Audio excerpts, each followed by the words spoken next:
नमस्कार दोस्तों, आप सभी का आपके अपने चैनल ध्येय ज्ञान धारा पर स्वागत है। दोस्तों, जैसा कि हम लोगों ने DSSB असिस्टेंट टीचर मतलब कि DSSB PRT के लिए हम लोग 2022 में पूछे गए हिस्ट्री सेक्शन के सभी महत्वपूर्ण प्रश्नों को यहाँ पर हल कर रहे थे।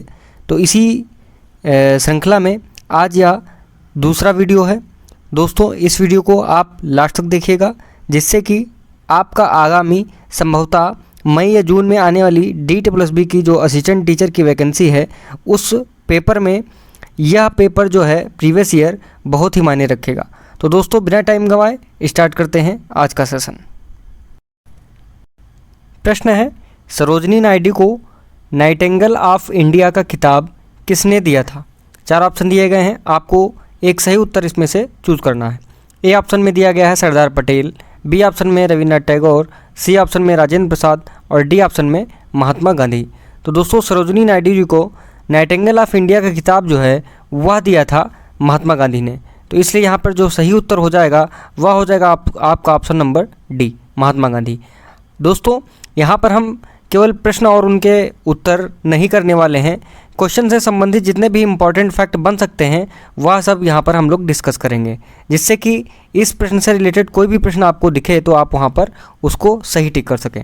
दोस्तों, जैसा कि सरोजिनी नायडू को नाइटिंगेल ऑफ इंडिया का खिताब महात्मा गांधी ने दिया था, इसी प्रकार से इनको भारत कोकिला कहा जाता है। आप सभी जानते होंगे सरोजिनी नायडू का दूसरा उपनाम एक है भारत कोकिला, ठीक है। तो यह जो भारत कोकिला का खिताब है वह पूछा जा सकता है कि इसको किसने दिया था। तो ध्यान रखिएगा, टैगोर जी ने, रविन्द्रनाथ टैगोर जी ने सरोजिनी नायडू जी को भारत कोकिला का खिताब प्रदान किया गया था।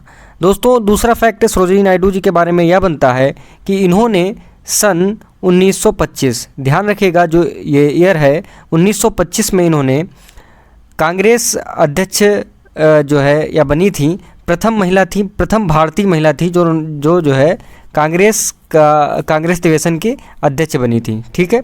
इन्होंने प्रतिनिधि इसका किया था। दोस्तों, यदि हम बात करें सन 1964 में, डेट भी ध्यान रखिएगा, सन 13 फरवरी 1964 ईस्वी को भारत सरकार ने इनके सम्मान में एक 15 पैसे का डाक टिकट भी जारी किया गया था, ठीक है। तो यहाँ पर आपको 2 से 3 फैक्ट यहाँ पर एक्स्ट्रा जानने को मिले। चलिए चलते हैं हम आपके अपने अगले क्वेश्चन की तरफ। क्वेश्चन है, भारतीय रिजर्व बैंक का राष्ट्रीयकरण किस वर्ष किया गया? 4 ऑप्शन दिए गए हैं, 1939, 1949, 1959, 1969। तो दोस्तों, काफ़ी आसान क्वेश्चन है। तो इस प्रश्न का जो सही उत्तर हो जाएगा वह हो जाएगा ऑप्शन नंबर बी। 1949 में भारतीय रिजर्व बैंक मतलब कि RBI, reserve bank of India का राष्ट्रीयकरण जो है सन 1949 में किया गया था, 1949 में। अब यहाँ से एक प्रश्न बन सकता है कि RBI मतलब कि भारतीय रिजर्व बैंक की स्थापना कब की गई थी? तो ध्यान रखिएगा, इसकी स्थापना 1 अप्रैल, ठीक है, ध्यान रखिएगा 1 अप्रैल सन 1935 में, ठीक है, 1 अप्रैल 1935 में RBI की स्थापना की गई थी, ठीक है। दोस्तों, यह पूछा जा सकता है कि इसका हेड ऑफिस कहाँ पर है? तो दोस्तों, ध्यान रखिएगा, जो स्टार्टिंग में इसका जो हेड ऑफिस बनाया गया था वह बनाया गया था कोलकाता में, लेकिन सन 1937 में इसका हेड ऑफिस कहाँ स्थानांतरित कर दिया गया था? 1937 में मुंबई, जो कि वर्तमान समय में भी RBI का ऑफिस या हेडक्वार्टर आप बोल सकते हैं, जो इसका हेडक्वार्टर है वह मुंबई में है, ठीक है। तो यहाँ पर आपको 3 फैक्टर ध्यान रखने हैं। चलते हैं हम अपने अगले प्रश्न की तरफ। प्रश्न है कि संथारा किस समुदाय का एक धार्मिक संस्कार है? 4 ऑप्शन दिए गए हैं, सिख धर्म का या फिर बौद्ध धर्म का, सी ऑप्शन में जैन धर्म का, डी ऑप्शन में इनमें से कोई नहीं। तो हमें बताना है कि जो संथारा है यह एक संस्कार है और यह किस धर्म से संबंधित है। तो इसमें जो सही उत्तर हो जाएगा वह हो जाएगा आपका ऑप्शन नंबर सी। संथारा एक जैन धर्म से संबंधित एक संस्कार है। दोस्तों, यहाँ पर बता दें, इस संथारा का दूसरा नाम भी आपको कहीं कहीं देखने को मिल जाएगा, संलेखना, या फिर इसे समाधि भी कहते हैं, ठीक है। दोस्तों, यह इस जो संस्कार है संथारा या संलेखना, इसमें क्या होता है, जो इसको अपनाता है इस संस्कार को, वो जो है धीरे धीरे अपने भोजन को कम कर देता है और वह मृत्यु के समीप जाने लगता है। मतलब कि आप अगर जो इनडायरेक्टली कहें तो संलेखना या संथारा पद्धति के द्वारा आदमी, मतलब जैन धर्म में जो भी रहता है वह आदमी मृत्यु को प्राप्त करने के लिए, अपनी इच्छा मृत्यु को प्राप्त करने के लिए संथारा संस्कार करता है। ठीक है, जैसा कि आपको पता होगा चंद्रगुप्त मौर्य के बारे में, इन्होंने, आपके लिए एक प्रश्न है, इन्होंने किस पद्धति के द्वारा अपना जो है शरीर त्यागा था या उनकी मृत्यु हुई थी? आपको कमेंट बॉक्स में इसका आंसर बताना है। चलते हैं हम अब अपने अगले प्रश्न की तरफ। प्रश्न है, कैबिनेट मिशन योजना के तहत गठित अंतरिम सरकार का नेतृत्व किसने किया था? 4 ऑप्शन दिए गए हैं, डॉक्टर राजेंद्र प्रसाद, जवाहरलाल नेहरू, सरदार वल्लभ भाई पटेल, डी ऑप्शन में है राजगोपालाचारी। तो इस प्रश्न का जो सही उत्तर हो जाएगा वह हो जाएगा आपका option number B. Jawaharlal Nehru ji ने कैबिनेट मिशन योजना के तहत अंतरिम सरकार का गठन का नेतृत्व किया था। दोस्तों यहाँ पर बता दें, ऑप्शन नंबर ए में जो दिए गए हैं डॉक्टर राजेंद्र प्रसाद जी, तो इस जो अंतरिम सरकार गठित हुई थी, इसमें इनको कौन सा विभाग मिला था, किस विभाग के मंत्री बनाए गए थे? तो आपको बता दें, इनके पास खाद्य एवं कृषि विभाग था। ठीक है, डी ऑप्शन में जो राजगोपालाचारी जी दिए गए हैं, इनके पास शिक्षा विभाग का मंत्रालय था। ठीक है, और यदि बात करें सरदार वल्लभ भाई पटेल, जो कि ऑप्शन नंबर सी में आपका दिए गए हैं, तो इनके पास क्या था? इनके पास गृह एवं सूचना विभाग था। ठीक है, अगला प्रश्न देखते हैं। प्रश्न है कि निम्नलिखित में से किसे सफ़ेद हाथियों का देश कहते हैं? 4 ऑप्शन दिए गए हैं। ए ऑप्शन में थाईलैंड, बी ऑप्शन में अफ्रीका, सी ऑप्शन में क्यूबा और डी ऑप्शन में इनमें से कोई नहीं। तो इस क्वेश्चन का जो सही आंसर हो जाएगा वह हो जाएगा आपका option number A, Thailand. Thailand को सफ़ेद हाथियों का देश कहा जाता है। ऑप्शन नंबर ए इसमें करेक्ट हो जाएगा। चलिए देखते हैं ऑप्शन नंबर बी में जो अफ्रीका दिया गया है, इसके बारे में जान लेते हैं। तो दोस्तों, यदि हम बात करें सफ़ेद हाथियों का देश, तो आप ध्यान रखिएगा थाईलैंड। और यदि हम बात करें कि अंध महाद्वीप किसे कहा जाता है, तो ध्यान रखिएगा अफ्रीका को अंध महाद्वीप कहा जाता है। आप जो है कहीं पे इसको लिख सकते हैं। थाईलैंड को सफ़ेद हाथियों का देश कहा जाता है, अफ्रीका को अंध महाद्वीप कहा जाता है। और यदि बात करें क्यूबा को, तो दोस्तों इसको विश्व का चीनी का कटोरा कहा जाता है। ठीक है, विश्व का चीनी का कटोरा कहा जाता है क्यूबा को। ठीक है दोस्तों, यदि बात करें हम कि यूरोप का मरीज किसे कहा जाता है, तो इस प्रश्न का उत्तर आप हमें कमेंट बॉक्स में लिख के बताएंगे। फिर से हम रिपीट कर रहे हैं कि यूरोप का मरीज किसे कहा जाता है। आप कमेंट बॉक्स में जो है कमेंट करके इस प्रश्न का उत्तर बताइएगा। चलिए चलते हैं अपने अगले प्रश्न की तरफ। दोस्तों, अगले प्रश्न की तरफ चलने से पहले यदि आप DSSB PRT की तैयारी कर रहे हैं, तो आपको बता दें कि इस वीडियो को लास्ट तक देखिएगा और इसके साथ ही आप अपने दोस्तों के साथ यह वीडियो ज़रूर शेयर कीजिएगा।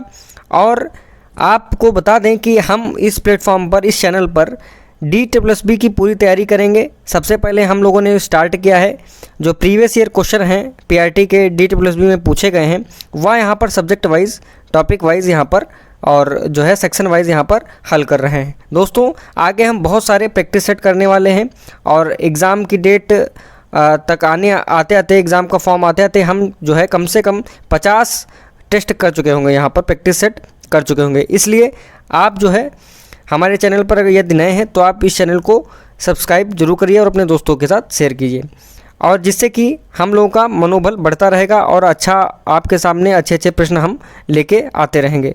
चलिए चलते हैं अपने प्रश्न की तरफ। प्रश्न है कि पुष्कर मेला कहाँ आयोजित किया जाता है? आप लोग बचपन से ये प्रश्न जो है पढ़ते आ रहे होंगे। तो 4 ऑप्शन दिए गए हैं।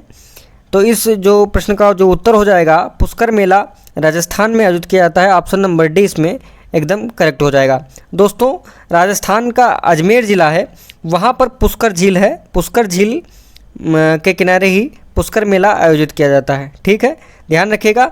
दोस्तों, यहाँ जो है पुष्कर मेले में पशुओं का मेला भी यहाँ है, यहाँ पर ऊँटों का मेला भी होता है, इसे ऊँट का मेला भी कहते हैं, ज़रूर ध्यान रखिएगा। ठीक है, ऊँटों का व्यापार जो है इस मेले का मुख्य आकर्षण होता है। चलते हैं अगले प्रश्न की तरफ। प्रश्न है कि निम्न में से क्या भारतीय नागरिकों को आर्थिक न्याय प्रदान करता है? 4 ऑप्शन दिए गए हैं। मौलिक अधिकार, बी ऑप्शन में मौलिक कर्तव्य, सी ऑप्शन में राज्य के नीति निर्देशक सिद्धांत मतलब कि डीपीएसपी, या डी ऑप्शन में है इनमें से कोई नहीं। इस प्रश्न का जो सही उत्तर हो जाएगा ऑप्शन नंबर सी, राज्य के नीति निर्देशक सिद्धांत के द्वारा जो है भारतीय नागरिकों को आर्थिक न्याय प्रदान किया जाता है। दोस्तों बता दें कि जो आर्थिक न्याय की बात है यहाँ पर 3 प्रकार के न्याय की बात करी गई है। वह है आर्टिकल नंबर 38 या आर्टिकल 38 में 38 में ध्यान रखिएगा 38 में आर्टिकल 38 में भारतीय संविधान के आर्टिकल 38 में जो राज्य है वह सामाजिक, आर्थिक और राजनीतिक न्याय सुनिश्चित करता है, ठीक है, जो कि डीपीएसपी के अंदर या राज्य के नीति निर्देशक सिद्धांत के अंतर्गत आता है। हम चलते हैं अपने अगले प्रश्न की तरफ। प्रश्न है कि भारत में प्रथम पंचवर्षीय योजना का प्रारंभ किस वर्ष हुआ था। सभी को इस प्रश्न का उत्तर जरूर पता होगा, यदि नहीं पता है तो आप देख लीजिए। इसका जो सही उत्तर हो जाएगा वह हो जाएगा ऑप्शन नंबर डी, 1951 में प्रथम पंचवर्षीय योजना का प्रारंभ किया गया था, ठीक है। दोस्तों यदि हम पंचवर्षीय योजना के बारे में बात करें तो अभी तक मतलब कि सन 1951 से और अभी तक कितनी पंचवर्षीय योजनाएं, 12 पंचवर्षीय योजनाएं प्रत्यक्ष रूप से देखने को मिली हैं, ठीक है। 1951 से कुछ गैप रहे हैं, वार्षिक योजनाएं रही हैं, योजना अंतराल रहे हैं, उनको भी किसी दिन एक शॉर्ट वीडियो 2 से 3 मिनट का वीडियो जो रहेगा मिसलेनियस का, उसमें आपको डिस्कशन हो जाएगा। चलते हैं अपने अगले प्रश्न की तरफ। भारत में सबसे बड़ी प्रायद्वीपीय नदी कौन सी है। इस प्रश्न का सही उत्तर बताना है। ए ऑप्शन में कृष्णा नदी दी गई है, बी ऑप्शन में गोदावरी और सी ऑप्शन में कावेरी, डी ऑप्शन में महानदी दी गई है। तो बताना है कि प्रायद्वीपीय भारत की मतलब कि भारत की सबसे बड़ी प्रायद्वीपीय नदी का नाम बताना है। इस प्रश्न का जो सही उत्तर हो जाएगा वह हो जाएगा आपका ऑप्शन नंबर बी, गोदावरी नदी जो है यह प्रायद्वीपीय सबसे बड़ी नदी है। प्रायद्वीपीय भारत की सबसे बड़ी नदी है गोदावरी नदी। दोस्तों यदि गोदावरी नदी की बात करें तो इसमें 1 से 2 फैक्ट आपको ध्यान रखना है। यह ध्यान रखना है कि यह जो है कहाँ से इसका उद्गम होता है। तो ध्यान रखिएगा महाराष्ट्र राज्य के नासिक जनपद से त्र्यंबकेश्वर नामक स्थान से यह नदी निकलती है, ठीक है। ध्यान रखिएगा त्र्यंबकेश्वर नामक स्थान से यह नदी निकलती है। राज्य अगर जो पूछा जाए तो महाराष्ट्र, ठीक है। दोस्तों इसकी लंबाई कभी कभी पूछ ली जाती है, तो ध्यान रखिएगा इसकी लंबाई जो है वह है 1465 किलोमीटर, ठीक है। 1465 किलोमीटर गोदावरी नदी की लंबाई है। यदि हम बात करें तीसरे पॉइंट की तो दोस्तों ध्यान रखिएगा यदि पूछा जाए कि किस नदी को वृद्ध या बूढ़ी गंगा के नाम से भी जाना जाता है, तो ध्यान रखिएगा गोदावरी नदी को ही बूढ़ी गंगा या वृद्ध गंगा के नाम से जाना जाता है। दोस्तों अब चलते हैं हम अपने अगले प्रश्न की तरफ। प्रश्न है कि निम्नलिखित में से कौन अवध का प्रथम नवाब था। दोस्तों यह इस वीडियो का लास्ट प्रश्न है।